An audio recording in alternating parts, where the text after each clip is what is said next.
Prometheus.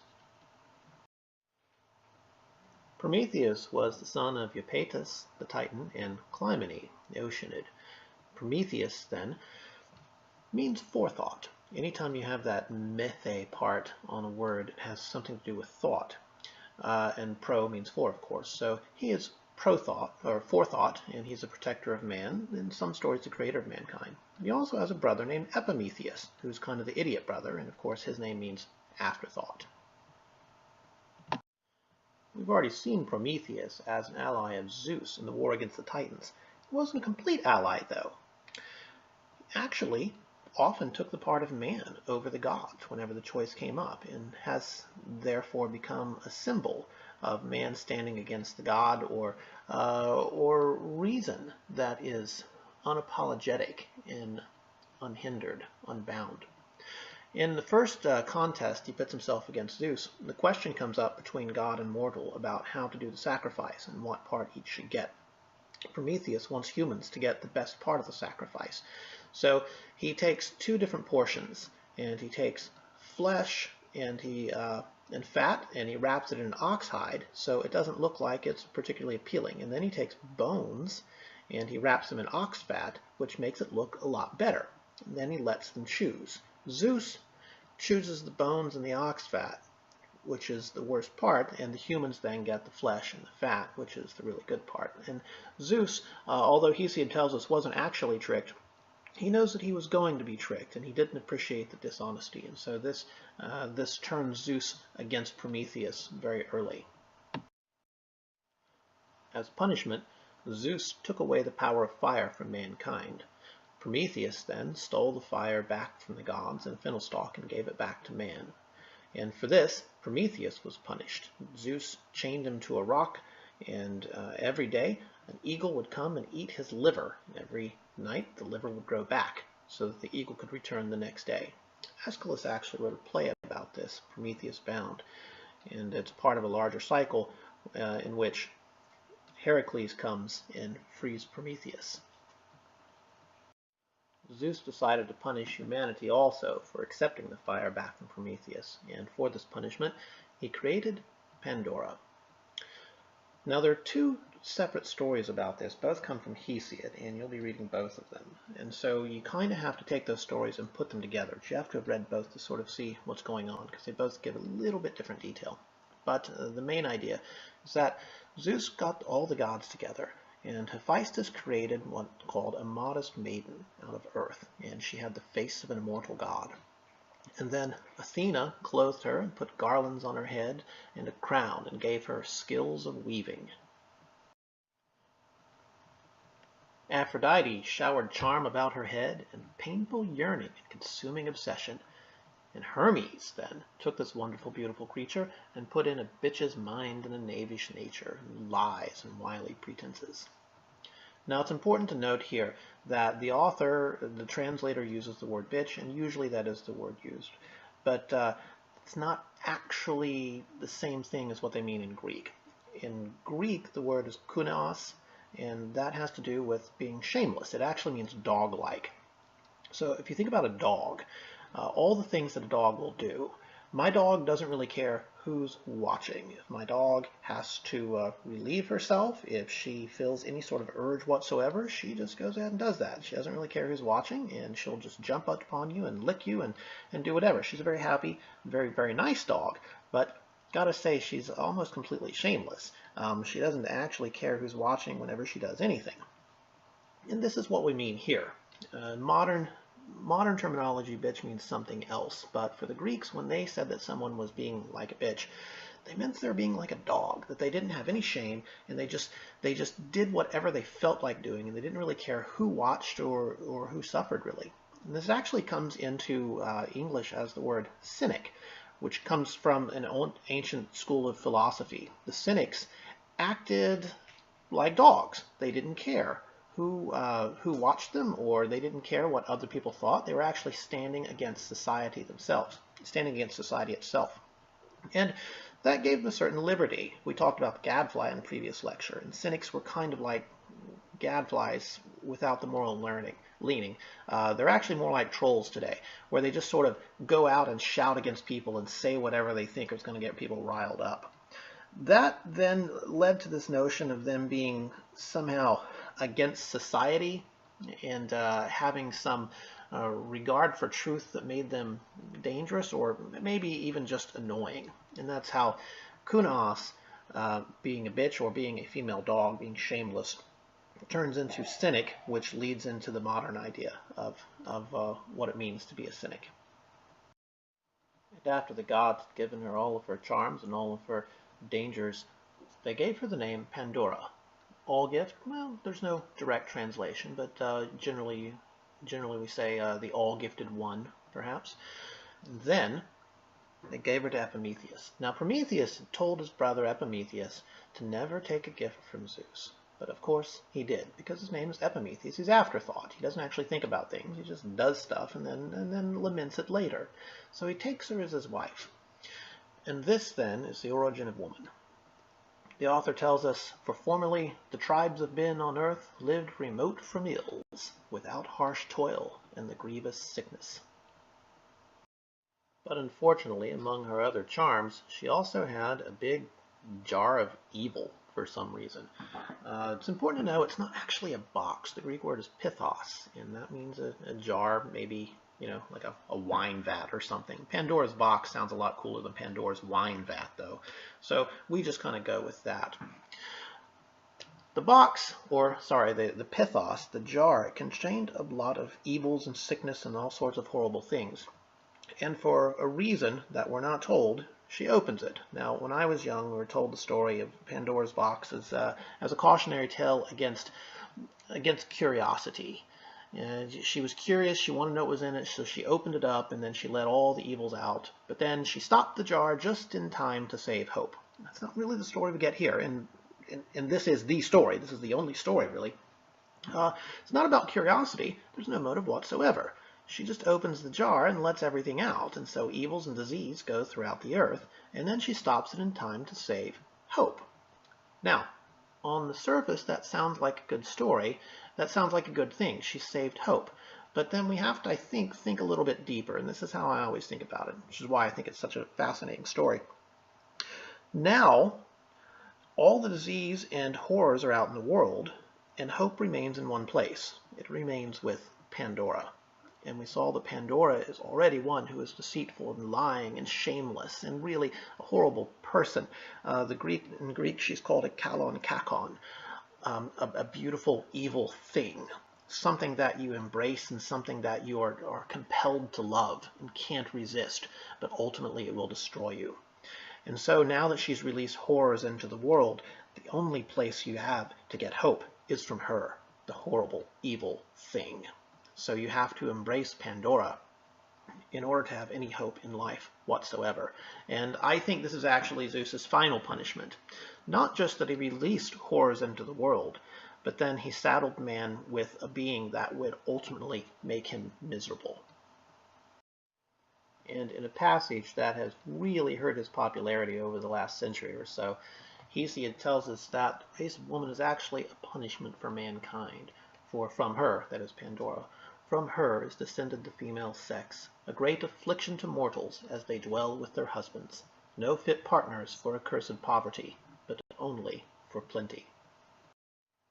The curse continues, though, because as the author tells us, even those who try to avoid the horror of having to get married, of having a wife, those without a wife arrive at grim old age, lacking anyone to look after him. He is not short of livelihood while he lives, but when he dies, distant relatives share out his living. But the ultimate point of these Prometheus stories is not that women are evil. That's just a side note that makes us seriously wonder about Hesiod's relationship with his own wife or his own personal life, which we can never really know, but we sure are curious. The point is that there's no way of deceiving or evading the mind of Zeus. You cannot escape the wheel of Zeus, and so we see one of the all-encompassing ideas that we get from Hesiod and from a lot of mythology is that whatever else the gods may do, they reign supreme, and there is no escaping them. We as mortals have a fate, have a role in this world and in creation but it is never to challenge or to defeat the gods, something that we just cannot do. In the hands of 5th century Athenian authors, however, the story of Prometheus and his relationship with Zeus became fodder for a deeper discussion of the problems in society and the question of tyranny. Tyrants is something that the Athenians had to deal with, and indeed, a lot of the cities in Greece had to deal with, and so this becomes an ideal opportunity to make larger statements about society itself. Most scholars believe that the play Prometheus Bound was written by the 5th century Athenian playwright Aeschylus, and it was written some point in the 5th century, but no one knows exactly when. Probably at some point after the Persian invasion, so after 479. It's a pretty interesting play, and it brings up a number of things to talk about. Some of the larger themes are the idea of people who defy the gods and what the consequences of defiance of the gods actually is. Suffering for principle and how someone can stand against society and against others for a good cause, but will still have to suffer for that. Of course, that leads into the individual versus society, which is another big theme here. And my favorite is dangers of tyranny, what it actually means to live under a tyrant and how tyrants behave. The play takes place in the aftermath of the Titanomachy and the Gigantomachy, so Zeus has established his control over the world and all of creation. The Olympians reign supreme, and now Zeus is going around punishing all of his former enemies. There are a number of statements in the play discussing Zeus and his role as a tyrant. You can see them from a number of different speakers.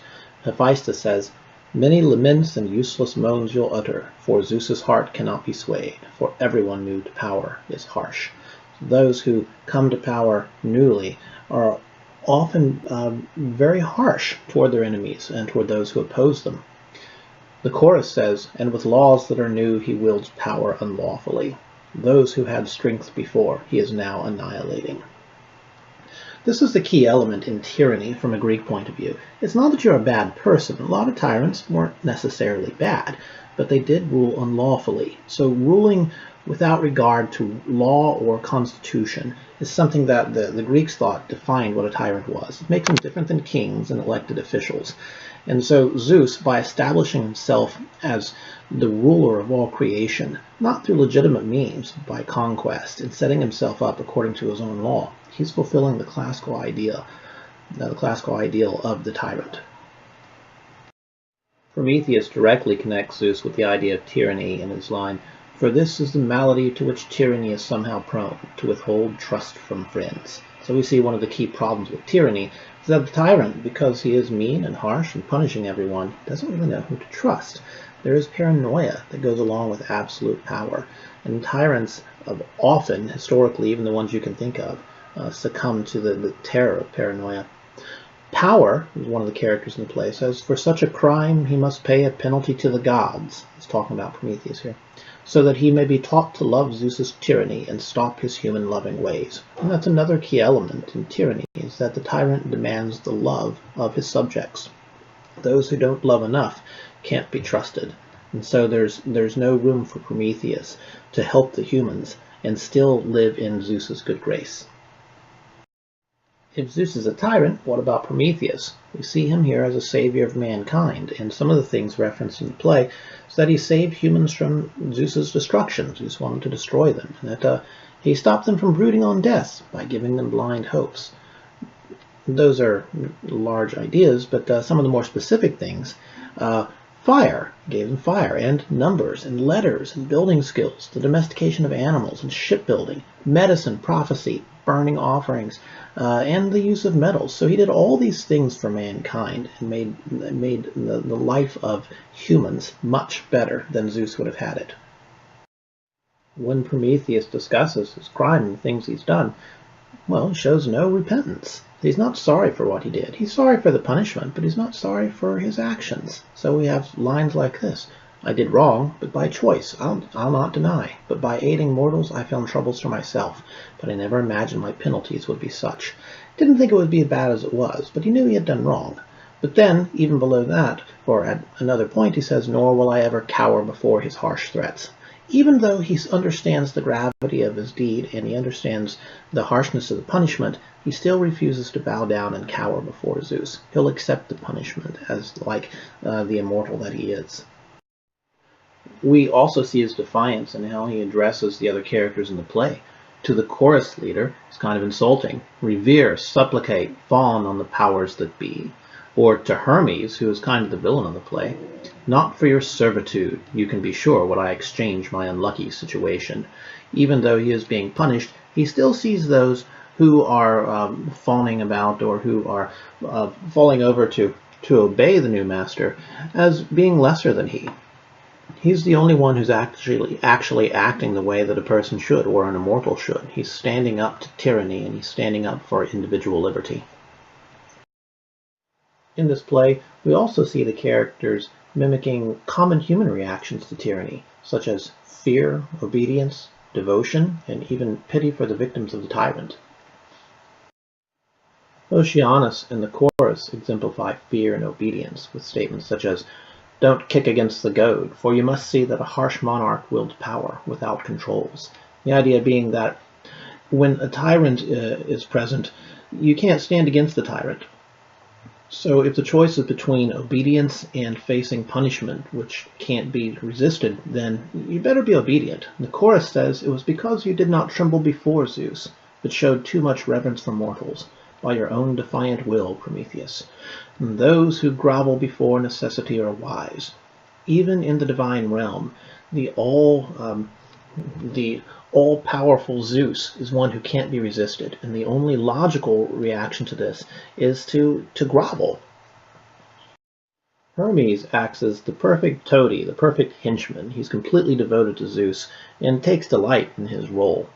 Hermes says things such as, "It was by such acts of self-will before that you got yourself into these miseries." And talking about threats of the punishments to come, "Never believe that stubbornness is better than good judgment." And then to the chorus, "And when disaster hunts you down, don't blame your luck, and don't ever say that Zeus hurled you into unforeseen misery. Not at all. You brought it on yourselves." Hermes has no problem letting the other characters know that they are at fault for standing against Zeus, and it's better to be on the side of the winner, even if he's strong and unjust. In many ways, Hephaestus is the most interesting character, because although he understands that his duty to Zeus has to prevail over any sentiments, and he does understand the need to punish Prometheus for what he's done, he still feels bad about it. So we have things such as, "Such are your rewards for your human-loving ways. For you, a god, did not cower before the gods, but bestowed privileges on the humans beyond what is just. And this handicraft of mine, how much I hate it, and Prometheus, I groan for your ideal." He feels bad about it, even while he acknowledges that the punishment itself is probably necessary. This ends the lecture, and next we will take up the creation of man.